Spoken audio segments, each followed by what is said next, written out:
Alrighty, so this is going to be part 2 of going through specific types of orthotics as they relate to various different conditions of the upper extremity. I'm having to do a part 2 and it kind of suddenly dropped out at somewhere in the ulnar and radial collateral ligament injuries because of storage, and I'm doing this on the phone. But anyway, I just want to try to make sure I fill in a few details with ulnar and radial collateral ligament injuries. So you have an ulnar and radial collateral ligament that helps support specifically the IP joint of the thumb. I think there's also some in the other digits as well, particularly for like MCPs or IPs or both, I think. But it would make sense that if the figure 8 splint supports the MCP joint and an ulnar radial collateral ligament injury, aka, for example, for skier's thumb or gamekeeper's thumb, they mean the same thing. Those two conditions are the same thing. You'd use a figure 8 orthosis, which I talked about more toward the end of that previous video that got cut short. But it helps support specifically at the MCP joint for the nature of the condition. But if you think about what the figure 8 orthosis does, is to support the radial ulnar collateral ligaments at the IP. So it makes sense if it specifically supports the IP, it also supports the MCP, because we know that you can use it for a condition like skier's thumb. So the next one is scaphoid fracture. That one, a quick review. I have a cheat sheet here just in case, but I'm trying not to refer to it because active recall is the thing to do. So scaphoid fracture, you're going to be in neutral to wrist extension, and you want to have that thumb in radial abduction. That's for a scaphoid fracture. There's going to be an immobilization period at the beginning of it. You may eventually be want to be focusing on that, having a static, stereostatic or dynamic orthosis, or depending on how where they are in the progression of their plane of care. And hypertonacity, okay. I've talked about a splint with a serpentine design for hypertonacity to help decrease the amount of tone that is in the extremity. Now let me go ahead and check those off so we're not getting lost on our screen. Now I'm going to go ahead and move into the hand. I know in the previous video I did mention that I think the thumb section is one of the easiest areas to remember, mainly just because I feel good about knowing a forearm-based thumb spica and a hand-based thumb spica. But I think the orthotics for the hand are even easier to remember. I'm going to try to straighten this out a little bit. I just have the whiteboard propped up on the bed. So, here, I'll get that orthotic out again. So I did show this in the previous video. The reason why I'm saying that the orthotics for the hand, I think, are so much easier to learn are because there's really only 2 different orthotics that would be used specifically for hand conditions, and this is for the hand as a whole. I know in the previous video it is kind of confusing where like certain conditions are under like 3 different areas, like rheumatoid arthritis I've listed under the wrist, thumb, and hand. I did talk about specifically like the positioning of the wrist in this resting hand splint under the wrist section, and the positioning of the thumb under the thumb section. And this, just think of it as the hand. I would say that's the best way to go about it. So we have our resting hand splint. This is the first resting hand splint that we made in class. I mentioned before, it could probably be better. I didn't make this one specifically, but it could probably be a little bit better of wrist extension, because if I can have my hand in a pretty neutral position, and I have space in there right now. So ideally, you want to keep it in good wrist extension. I could probably have a little bit more. I could probably keep my thumb out here a little bit more, but it just kind of helps keep that hand in a good, safe position to prevent deformity from occurring. But not to be confused with the anti-deformity splint, which is also known as an intrinsic plus splint. So it's going to be in a position that looks something like this. So our resting hand splint is here. Our wrist extension, about 20 to 30 degrees. Okay, let me start over. Resting hand splint looks something like this, about 20, 30 degrees of wrist extension, and then some like loose flexion of the MCPs and IPs, and the thumb palmarly abducted. Intrinsic plus splint, your wrist can either be flexed like I have it right now, or it might have a little bit more flexed depending on the burn location, or it can be in wrist extension. Generally it's going to be in wrist extension, but if there's a burn injury, for example, you might have to adjust, be more in a flexed position, and those MCPs flexed and the IPs in full extension, and your thumb in palmar abduction. That's an anti-deformity or intrinsic plus position, which I'm glad I know that now. I've really got a good idea of what that means in my MCOT studying preparation this summer. But I have heard that term from one of my professors in OT school. I remember her saying that this is intrinsic plus, this is intrinsic minus. I haven't heard anything about intrinsic minus in my MCOT study prep, but anyway, intrinsic plus, that's going to be the position, whether it's extended or flexed. So for RA, you're going to be using that resting hand splint position right there. Now for burns, as I was alluding to a moment ago, if you have a burn on the dorsal side of the extremity, you're not going to want to be contracting that because the wound is eventually going to be a scar. You don't want any of the structures underneath it, the tendons, nerves, or whatever, to adhere to where the wound or scar are. And that can contract, which can ultimately cause the tendons underneath it to contract. So you do not want to be contracting the muscles underneath it. So we're going to have them in a lengthened position to help try to elongate everything that's in there on the dorsal side of the arm where the burn is. So if it's on the dorsal side of the hand or the arm, you want to be in intrinsic plus or anti-deformity in a flexed position. If there's a burn on the palmar side or the interior side of the arm or hand, then you're going to want to be in that wrist extension position to help stretch out those muscle fibers here and the wound and eventual scar. Now for Dupuytren's contracture, this one I was kind of surprised to see on the list for the missing piece OT PDF, because I feel like Dupuytren's contracture, I don't know if there would necessarily be an immobilization. Well, there might be an immobilization period. But based on this textbook answer I've seen, it's just simply full extension. So in that case, you can kind of think of it as like an extensor tendon injury, like in the first zone, like mallet finger. Full extension, you don't want to have that finger inflection because that can undo anything. But for Dupuytren's contracture, the reasoning for that is because you have that contracture and the doctor goes in to surgically extend it. I guess that's the description I want. And if you have flexion, you don't want that to re-contract. I think that makes sense. Crush injuries. For this one, I found there doesn't seem to be a very specific split to use, which makes sense because the crush injury can happen at different locations of the hand. It could be, I think, most likely they're going to happen in one of the phalanges, like a distal phalanx, for example. More commonly, I think it would be distal, middle, proximal phalanx, maybe metacarpal, maybe a carpal. I want to put it past someone if they had a crush injury to the radius or ulna, but I'm sure that's very unlikely, but it's probably probable. Wouldn't put it past someone. But a big thing I've been reading with fractures. So with crush injuries, you want to focus on edema control. They're obviously going to be starting in that immobilization phase, but that's going to be starting with the doctor because they're probably going to be casted to start.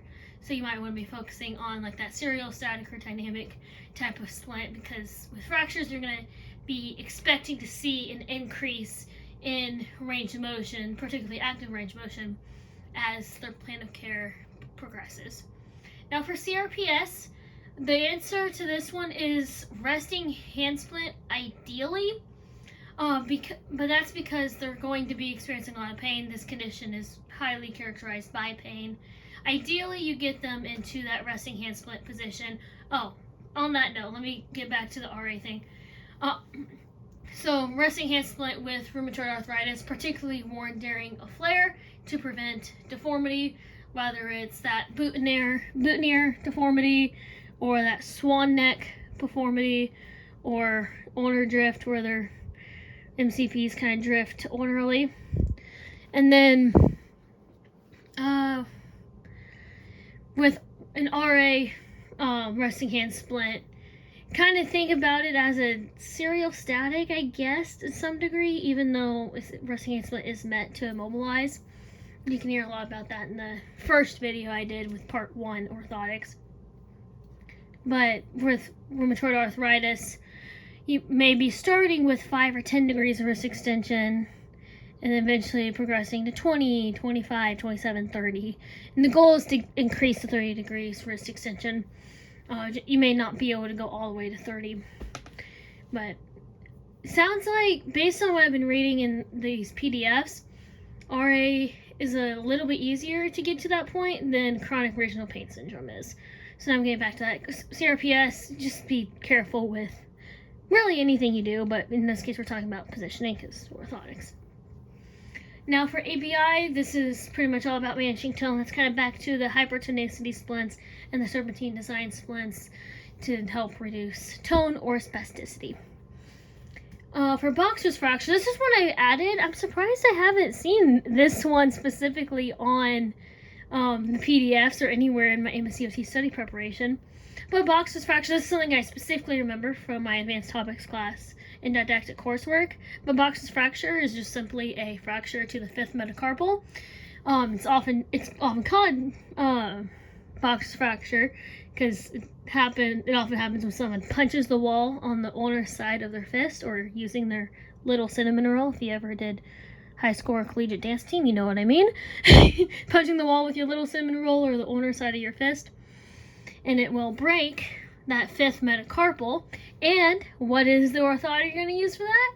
An ulnar gunner splint, because you want to stabilize the ulnar side of that hand and the wrist as well. I don't think I talked too much about the ulnar gutter, but I did have it listed under the wrist section. So an ulnar gutter splint, let me make sure I get this right for the exact positioning. Can't remember the positioning of the wrist. I feel like wrist extension feels right. But definitely you're going to have the 5th finger and the 4th finger flexed at the MCP, kind of something like that. I think it's wrist extension. You could correct me on that if I'm wrong, but the idea is to support on that side of the hand. And it's going to come down to about 2/3 down the forearm, kind of like the resting hand splint and that forearm base lump spica, or no, I don't have that split. The wrist cock up in the resting hand splint I have, that goes to about 2/3 down the forearm, but ulnar gutter.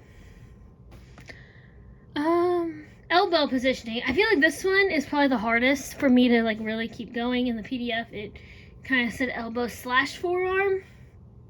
I kind of kept it together, but I kind of like split it up in a way. I don't remember how I split it up, but I did.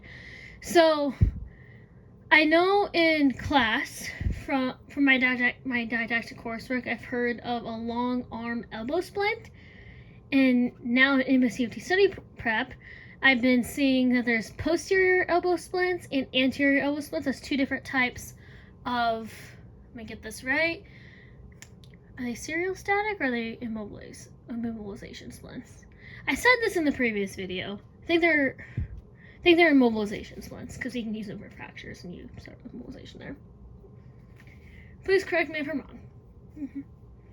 So posterior and anterior elbow splints are both long arm elbow splints. It's just a matter of whether you have the splint on the anterior side of the arm or on the posterior side of the arm. I don't know if that visual made sense.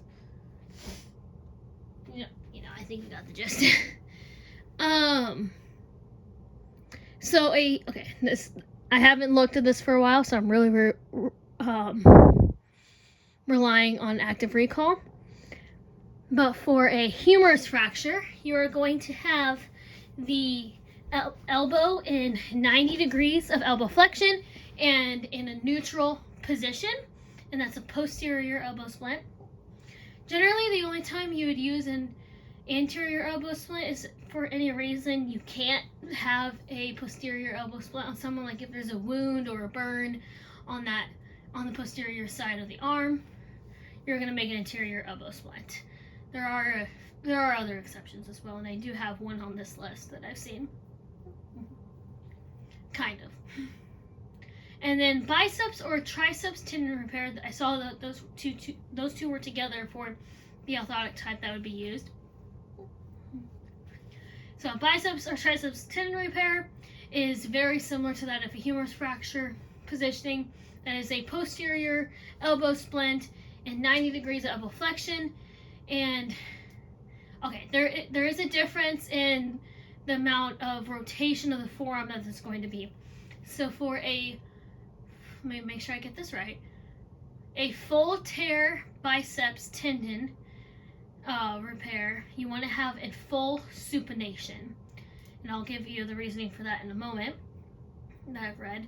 Partial tear, I mean, I'm sure full supination is fine for a partial tear, but at least like supination, at least slight supination for a partial tear. And then triceps tear is neutral to slight supination. That's fine. But both have a very similar orthotics, just positioning of the elbow depending on if it's a bicep or a tendon repair.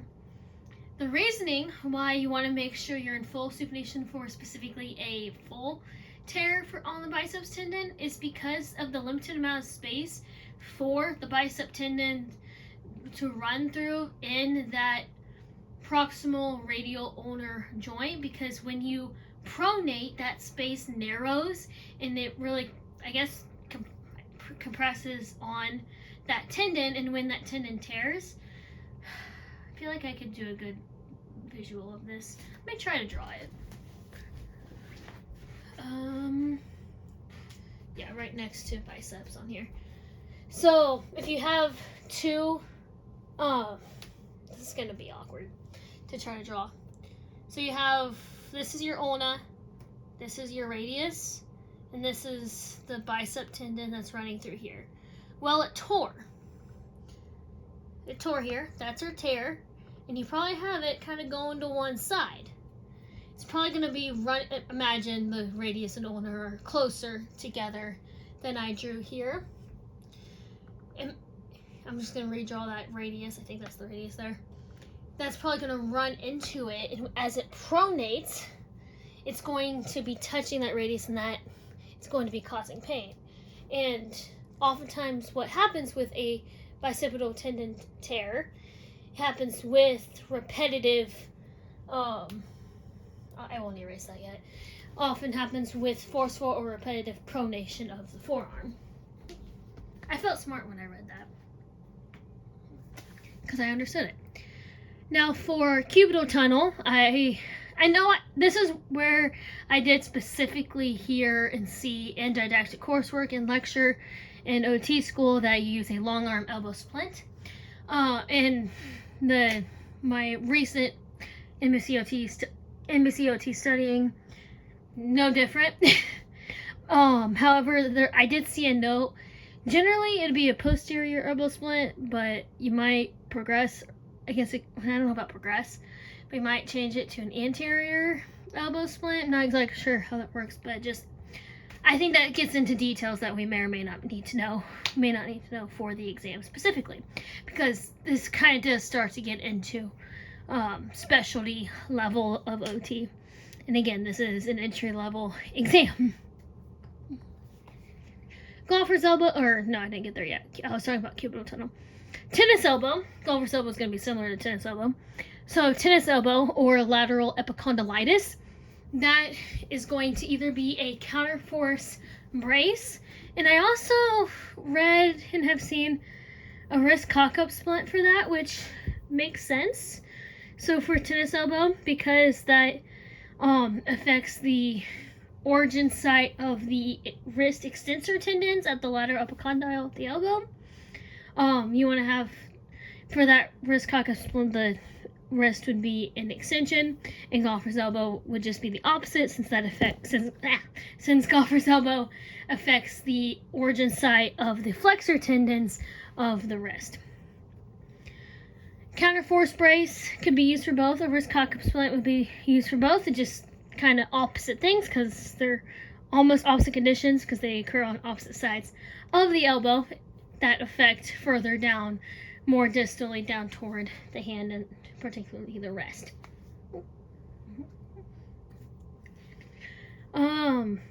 Counterforce brace, what I'm thinking of, I do remember my friend talking about how her mom has tennis elbow, and I did see her working at the grocery store because she works at a local grocery store near me, and we got into her checkout line in the express lane one day, and I happened to see she was wearing her braces for tennis elbow because I've heard my friend talk about it, and it's just like a little band that's worn kind of around up by that origin site of the extensor or flexor tendons. Sorry, just trying to refocus that. Just a little band there. Another way I can think of describing it is like, not very many people are gonna know what I'm talking about here, but I do artistic roller dance skating, and oftentimes people have like armbands that they wear that go with their skating dress, and you can put them up on different levels of your arm, whether it's at your wrist, above or below your elbow, mid arm, whatever. You might have one like right here, just a little band, that kind of positioning, but that's the counterforce brace. Golfer's elbow is just kind of the opposite. I pretty much already described that one. And then above elbow radial nerve repair. This is going to be where I start to may need to the cheat sheet. But above elbow radial nerve repair. So I do know if it has to do with the radial nerve, generally you want to be in wrist extension, because if there is some sort of damage to the radial nerve, they're probably going to be in this position with that wrist drop, with that flexed wrist. So you want to get them in this position, ideally 20-30 degrees of wrist extension. I think there's more. I think there's something with the elbow, since the nerve repair is proximal to the elbow. Let me review my cheat sheet. Long arm elbow splint, so that makes sense. So that'd probably be a posterior elbow splint. So that makes sense. 90 degrees of elbow flexion, neutral elbow, 30 to 45 degrees of wrist extension. Okay, so a little bit more wrist extension than I said a moment ago. And then a median nerve repair at the elbow, I imagine to be similar. 90 degrees. I don't know if it'd be 90 degrees, but let me double check that. Because that might put tension on it. Oh, it is. Okay. Yes, it is 90 degrees at the elbow. Again, long arm elbow splint, posterior elbow splint specifically. More likely to be posterior. And then the difference between radial, wanting to have that wrist extension, and medial is that the issue with having the wrist in extension for something for the median nerve is that it really stretches the median nerve on the palmar side of the wrist, and I guess even down at the elbow too, to some degree. So you want to have it in more, I've heard neutral for median nerve, and I think the answer is neutral. However, you might even go into flexion a little bit to help even further reducing the tension of that nerve. And the same reasoning for wrist extension radial nerve is to reduce the tension on the radial nerve on the dorsal side of the arm and wrist. What was next? An ulnar nerve repair at the elbow. I feel like I still need to make sure I understand how that's particularly different from a cubital tunnel. Cubital tunnel is probably just like a conservative management of symptoms. And then, if needed, then it probably is an ulnar nerve repair, because cubital tunnel is related to the ulnar nerve. But now for ulnar nerve, I do remember specifically you start getting more into that wrist extension. sorry, wrong. I said the wrong thing. Wrist flexion, and you want to have the fingers, the fourth finger and the fifth finger extended no more than 40, I think it was 40 or 45 degrees, extended no more than 45 degrees at the MCP joint. So the fourth and fifth digits are going to be flexed a little bit at the MCP. And the reasoning for that is to prevent that claw hand deformity where you have that hyperextension of the fourth and fifth digits and the flexion of the eyepiece, which I think the flexion of the eyepiece I'm doing right now is a little excessive, which that may be the case, but I think it's more so like this. Another thing I remember from didactic coursework, I think it's the same thing, I'm not entirely sure, but with Guyon's canal, that's going to be compression of the ulnar nerve here at the wrist level, and it does result in a claw hand deformity, but I don't remember it having to do with hyperextension of the MCP. But in my recent MCOT study prep, claw hand deformity is more like here, but it could be more like here. But there's that hyperextension at the MCP in my recent reading. But I haven't seen the term Guyon's canal in my recent studying. So, positioning for an ulnar nerve repair at the elbow level. My ear keeps popping. I don't know why.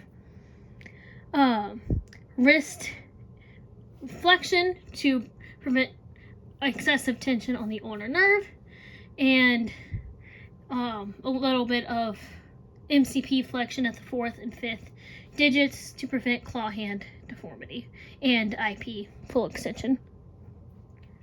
Now for ulnar nerve decompression. So I have in parentheses submuscular because that's what it said on the PDF, but I was looking at this textbook that I have from OT school that we ended up not using in class, but I feel like it has been helpful for this.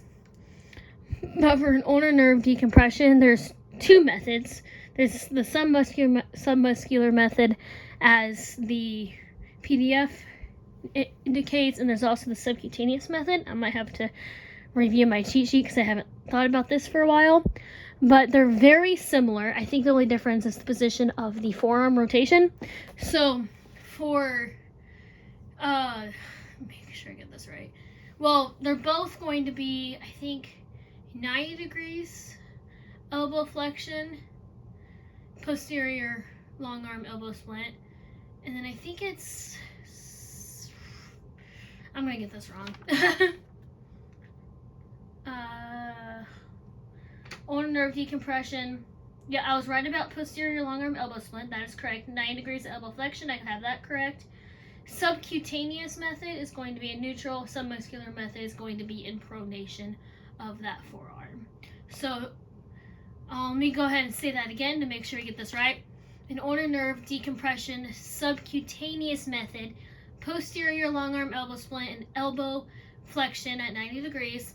And the subcutaneous method is in a neutral elbow, and submuscular method is in a pronated elbow position. So an MCL or LCL repair, so that's going to be a medial collateral ligament or a lateral collateral ligament. That has to do with, so whenever there is laxity at the medial or lateral collateral ligament, that can decrease the stability at the elbow joint.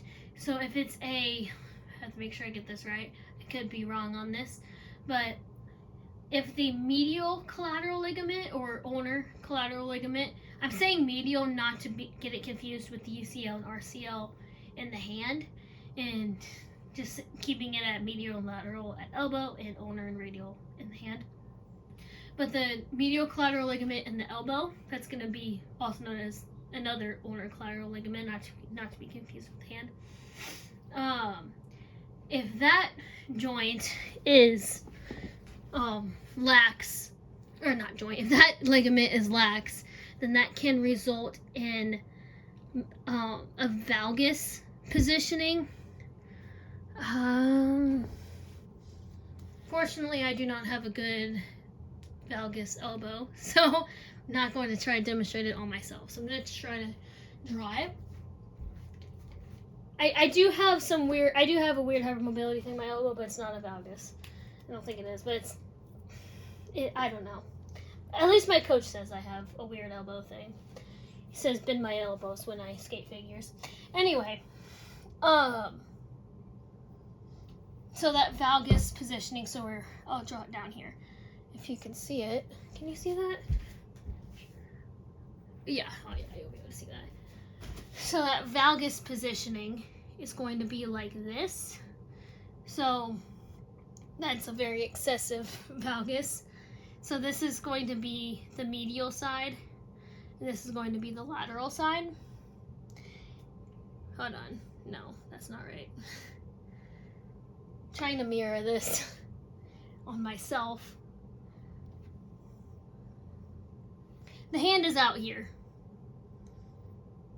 That's the hand. That's a really long thumb.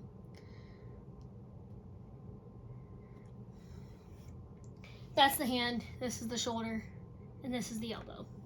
That is a valgus, and there's a lot of valgus stress on the medial side of the elbow because that MCL here is being stretched or lax. Now, if the LCL has a lot of laxity or instability, it's going to look something more like this. So here's the shoulder, and we're going to be going out to the outside of the body, and the hand's more kind of coming in. And here's the elbow. The LCL, or radial-collateral ligament of the elbow, is being stretched or lax as the arm is going the other way. And I definitely can't try to mimic that one to show you, I think. I don't know. Anyway, I'm not even going to try to think about that. But that's valgus and varus.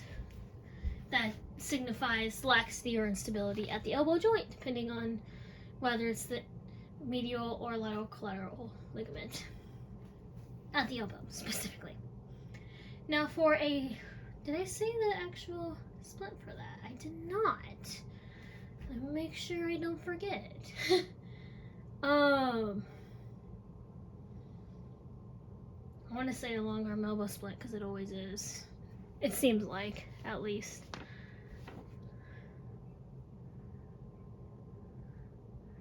So you want to protect valgus and varus stress, or protect the stability of the elbow on the appropriate side of the elbow. I'm reading off the cheat sheet, by the way.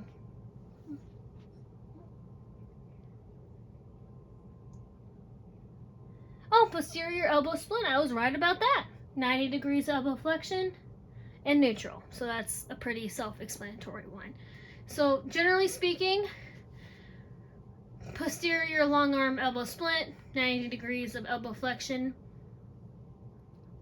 I don't want to say generally speaking neutral elbow, but I think the main thing to think about is long arm elbow splint, most likely posterior, unless there's something special going on that necessitates the need for an anterior elbow splint, and 90 degrees of elbow flexion and neutral, but consider that you may need to change the positioning of the forearm rotation.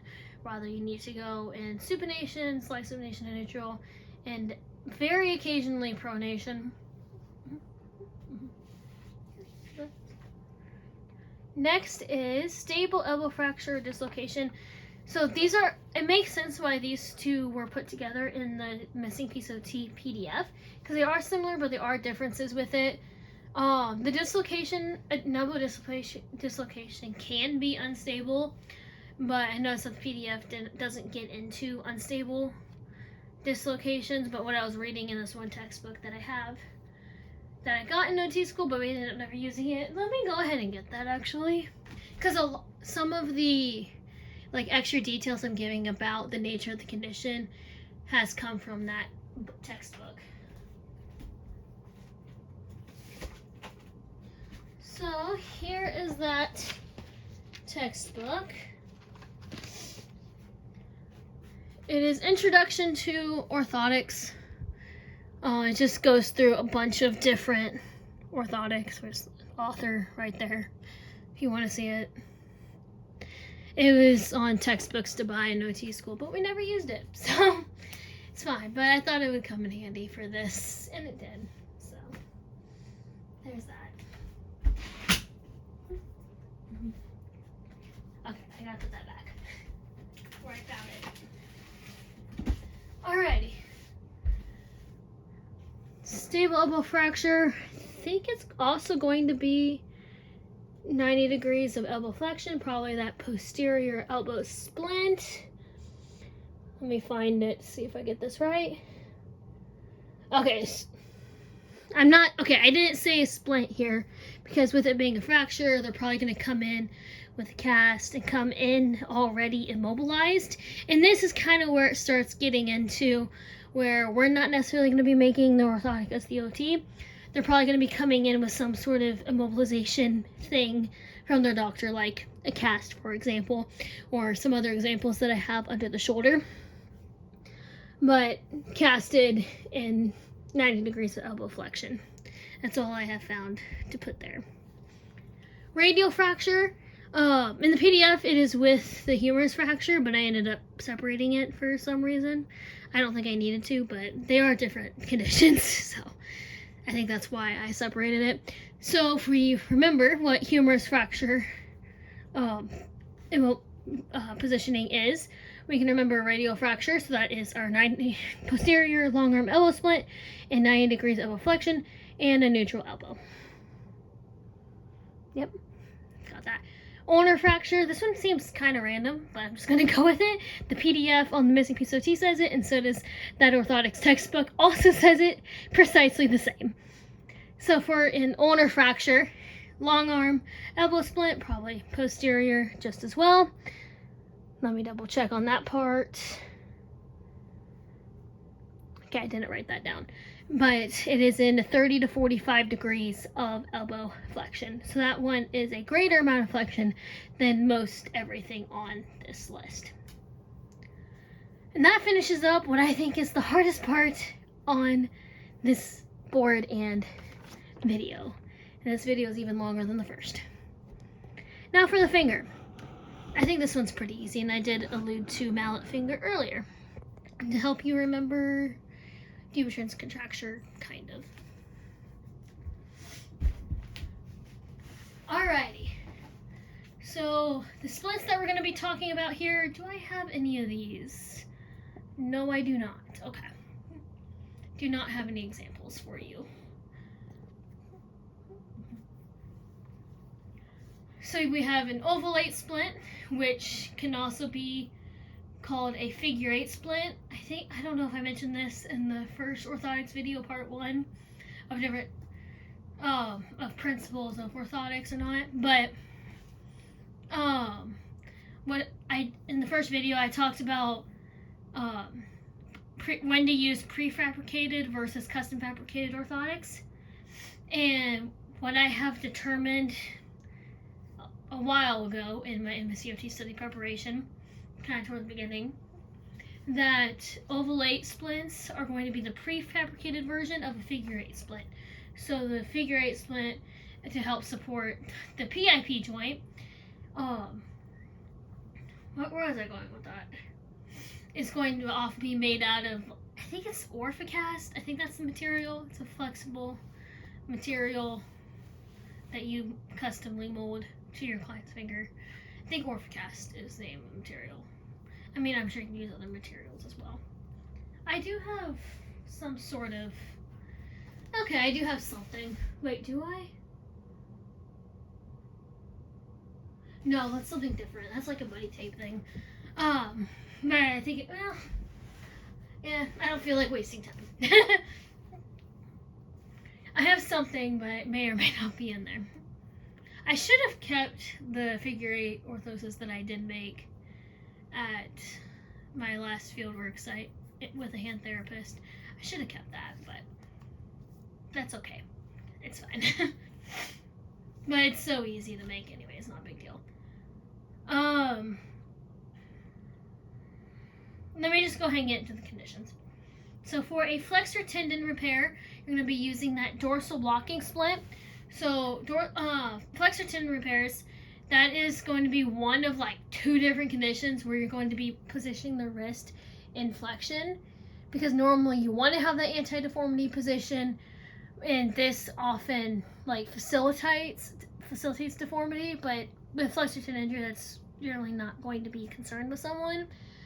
So really the only time you'd splint in wrist flexion, I hope you can see that okay, is during a burn on the dorsal side of the arm or wrist or hand, or with a flexor tendon repair, because you want to, because I remember with flexor tendon repairs, the protocol often goes, this is from Orthotics formula, the protocol can come from the doctor in one of three ways.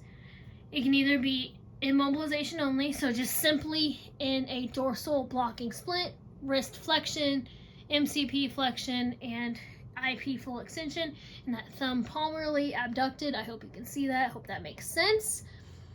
Just simply put immobilization. The second protocol from the doctor can be immobilization and passive range of motion only. So how you would do the passive range of motion in the protocol. I know we're not talking about the condition specifically, but I am now.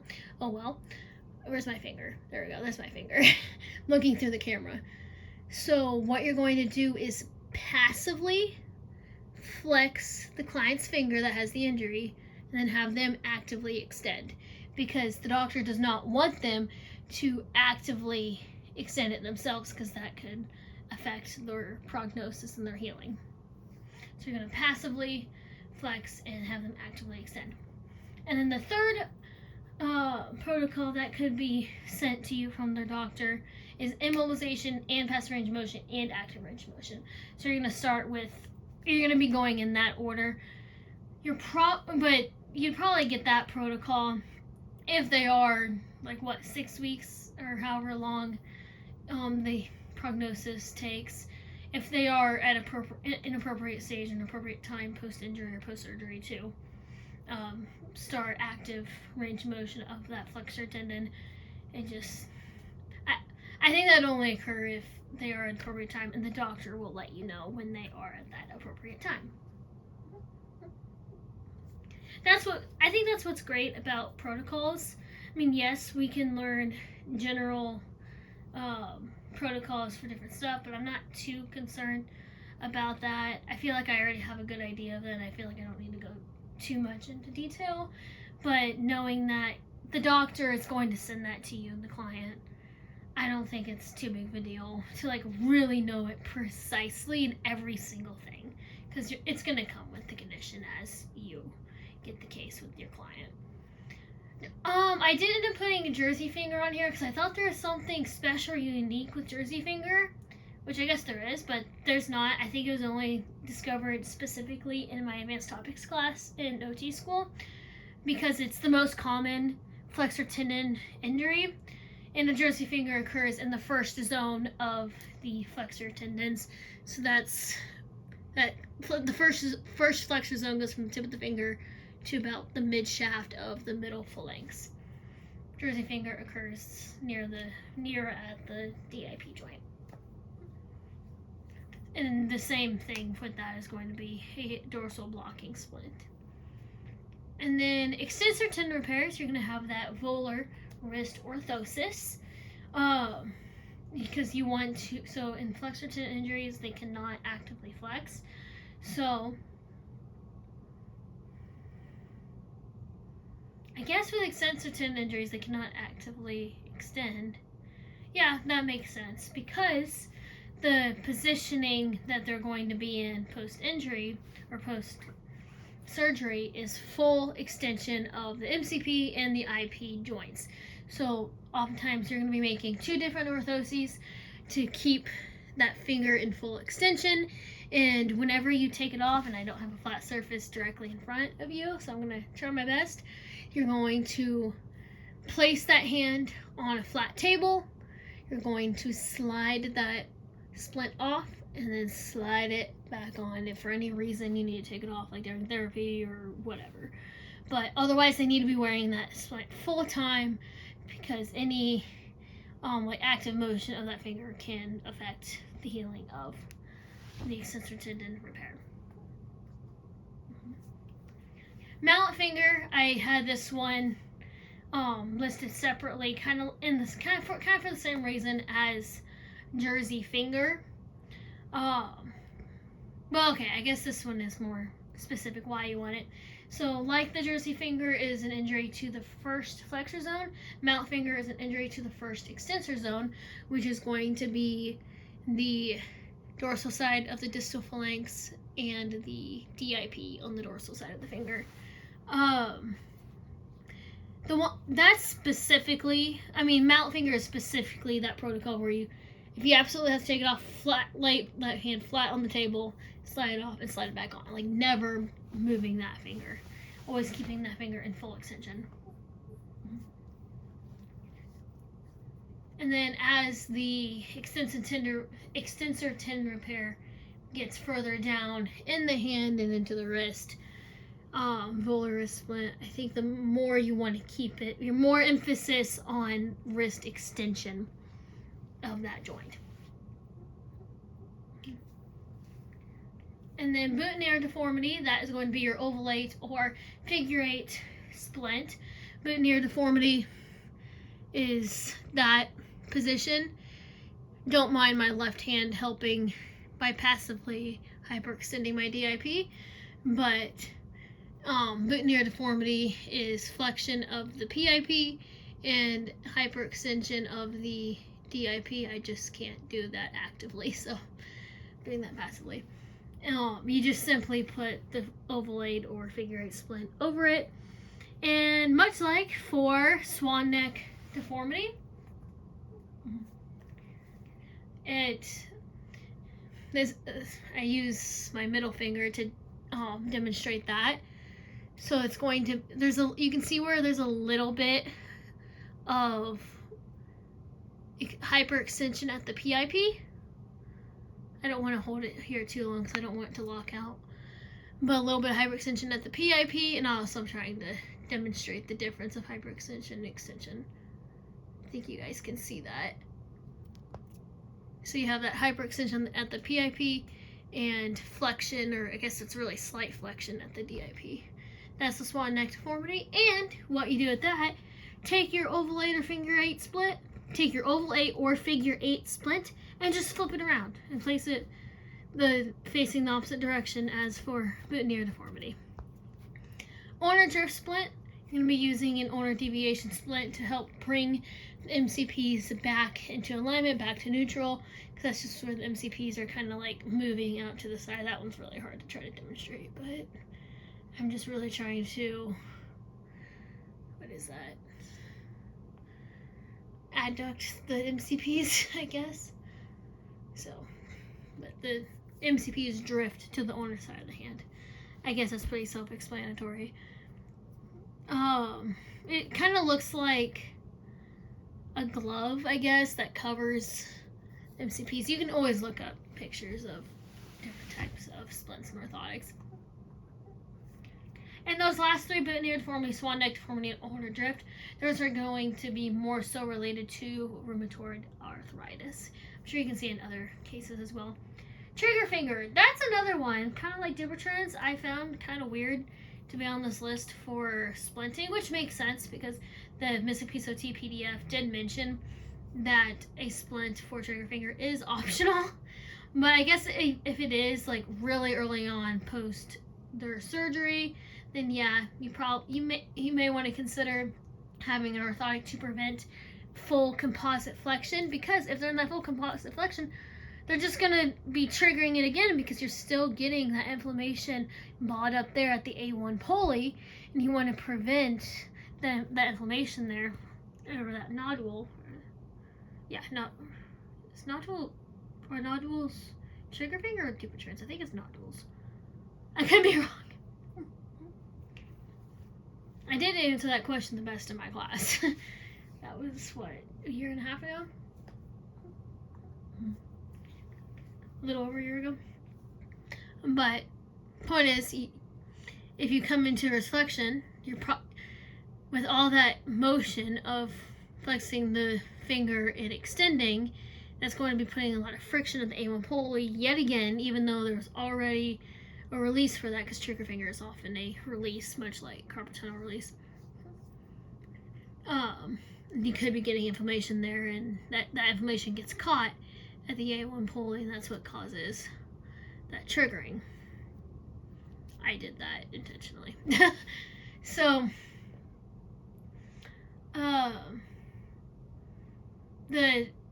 you can kind of think of the splint for that. If you decide to do a splint, it's going to be that full extension of tuberous contracture, but it's not a big deal. Full extension of the MCP, I should say. Full extension of the MCP with IPs, PIP and PIP free, because you're not concerned about a contracture like tuberous contracture. You're just concerned about that MCP getting caught again at the A1 pulley. So extension of the MCP, and then so that you can still bend the IPs if needed during functional activities.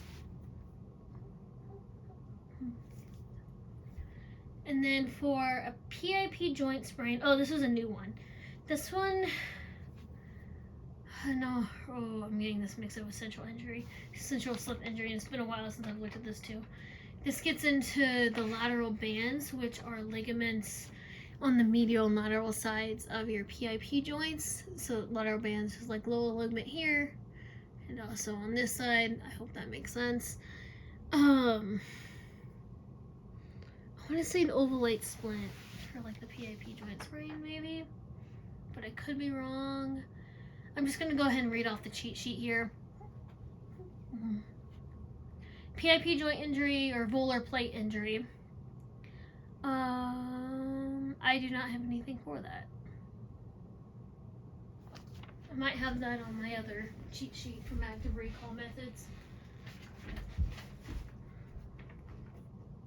I do. Okay. This is from my original active recall sheet, because I use writing to help with active recall memorization. So for a PIP joint sprain or volar plate injury, 23 degrees of PIP flexion, or you can use buddy tape or a dorsal blocking splint. I feel like a dorsal blocking splint is a lot for a PIP joint sprain and a sprain. And then central slip injury, maybe that's the lateral bands one specifically. Central slip injury, PIP extended with DIP free.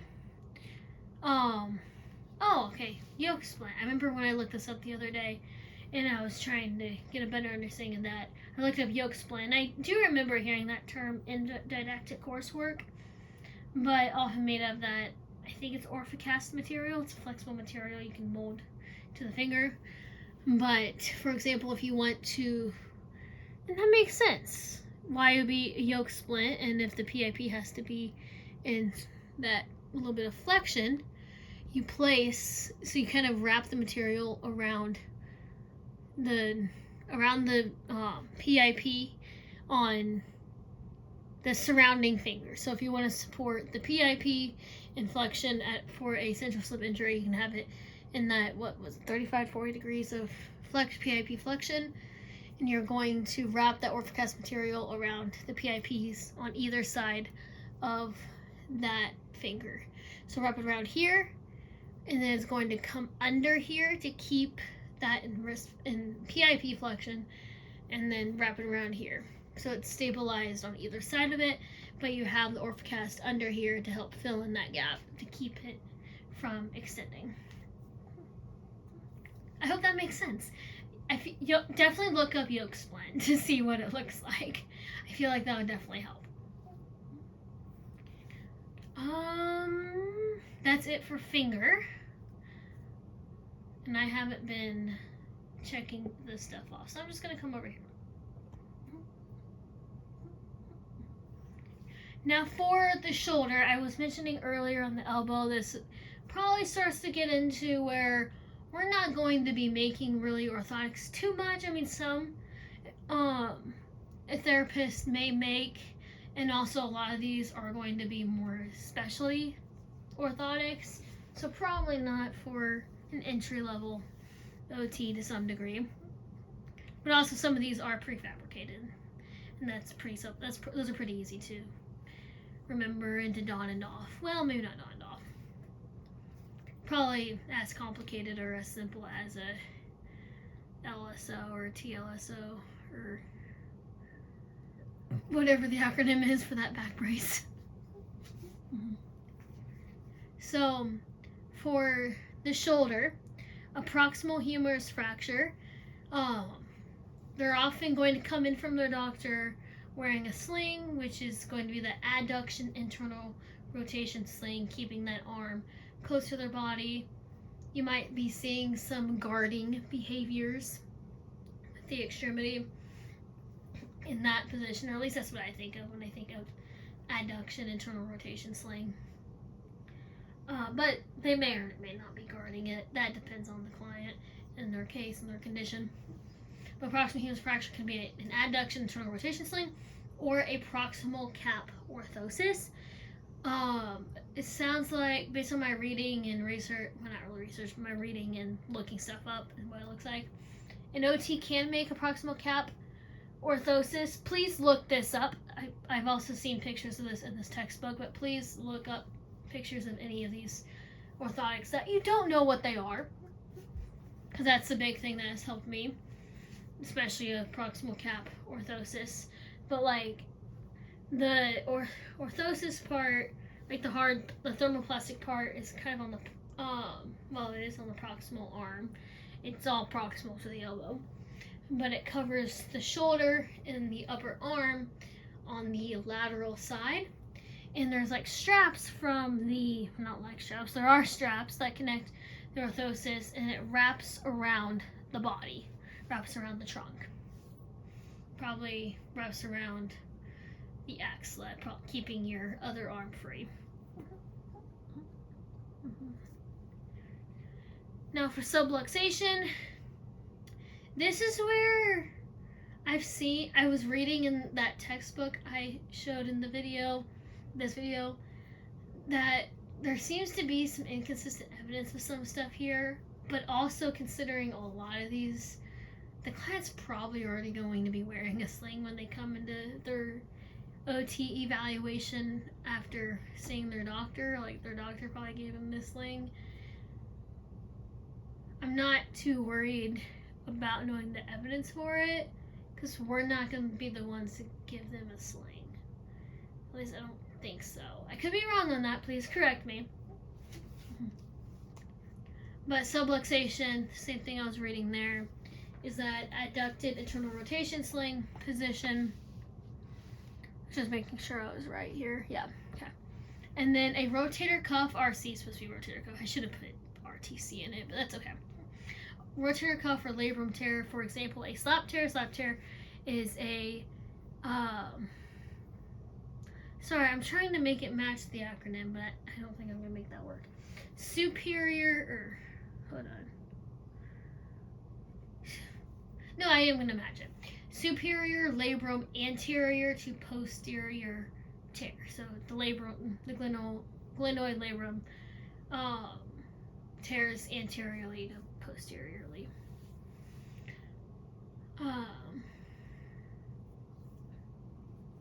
But anyway, that's just a little fun fact, I guess, what it stands for. But I think we generally understand what a labrum tear is anyway. But the general evidence for this is specifically slight abduction and external rotation sling.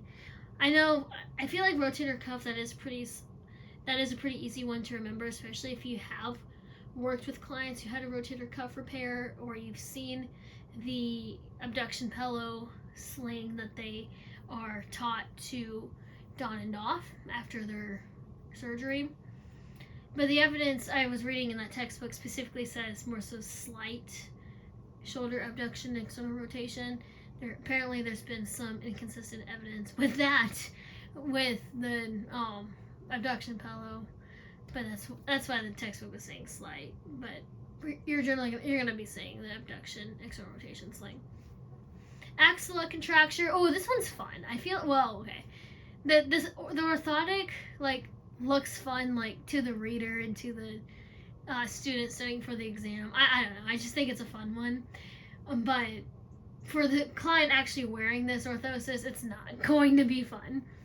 But for an axilla contracture, they probably had a burn in their axillary region, and it's gonna hurt a lot to try to abduct or really just move the shoulder away from the body, abduct, flex, extend, whatever. Abduct specifically, because the ideal, and the emphasis on ideal positioning for an axilla contracture is by using an airplane splint.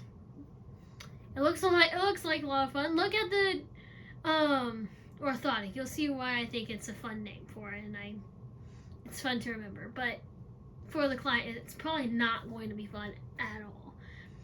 An airplane splint is the arm straight out in 90 degrees of shoulder abduction. Like, simply that. Like, normally you think, oh, easy, fine. But someone who has that contracture, it's going to be very painful for them to get to that position. So you can probably, I haven't read this specifically, but it makes sense if you can kind of think of this as like for any other burn, like have like a serial static positioning, serial static split for that. So like, okay, maybe we're gonna start with 30 degrees. Maybe we can, great, cool, get to even 30 degrees. That's probably still a lot for an axilla contracture, but maybe we can get to 30 degrees. Next time we can probably get to 35, 42, 50, and eventually get up to that 90 degrees of shoulder abduction. So probably serial static split might be the way to go for that. I haven't read that specifically, but logically that makes sense, just knowing how burn rehab works to some degree. I think that would make sense, because 90 degrees is going to be a lot. That's probably the most uncomfortable condition in orthotic positioning on here, I think. I think that's something that would be made, but that'd probably be hard to make as well. But I think it's an important one that you'd have to make it like that. This is a very long video. Sorry this is an hour long, but we have one more orthotic, and that is for a clavicle fracture, and that is going to be using yet a third different type of figure 8 splint or orthosis. I did mention this in part 1 of this video, but we have our figure 8 orthosis to stabilize the PIP joint of the fingers. We have our figure 8 orthosis to stabilize the MCP and IP joint of the thumb. Now we also have our figure 8 orthosis to help stabilize and align the clavicle joint fracture that we have on what was often called our collarbone. And that's the purpose of a figure 8 split, is to align the joint for proper healing. I think that's exactly what I have written here. Shoulder's pretty easy, but also some of these you're not going to be making. I think the clavicle fracture is probably more of a prefabricated thing, or something that they're getting from the doctor. I'm not exactly sure where your client's probably going to be acquiring that. Never heard of rehab for a clavicle fracture. This is new for me, but I think as long as you know the orthotic and the positioning you want to be in and the purpose of that orthotic, you should be good to go. Which makes sense, because the previous video talks about purpose of the orthotic, and you can kind of see by going through this video, and I guess part 1 of this video as well, you can kind of see where a lot of these principles of orthotic fabrication and the purpose, the type, and the design, force application fits into some of these specific orthotic types that I have listed here and talked about today, and their conditions. So sorry that this was a very long video. Thank you for listening. This is more so for my active recall methods and studying for my MSCOT exam preparation. But if this helps someone else, great, cool, I love that. And if you hear something and you look something up, if you hear something that doesn't sound quite right, or if you agree with me that I might be confused on something, and you know the answer, or you go to look up the answer, please let me know. That'd be great. I would love that. But anyway, thank you.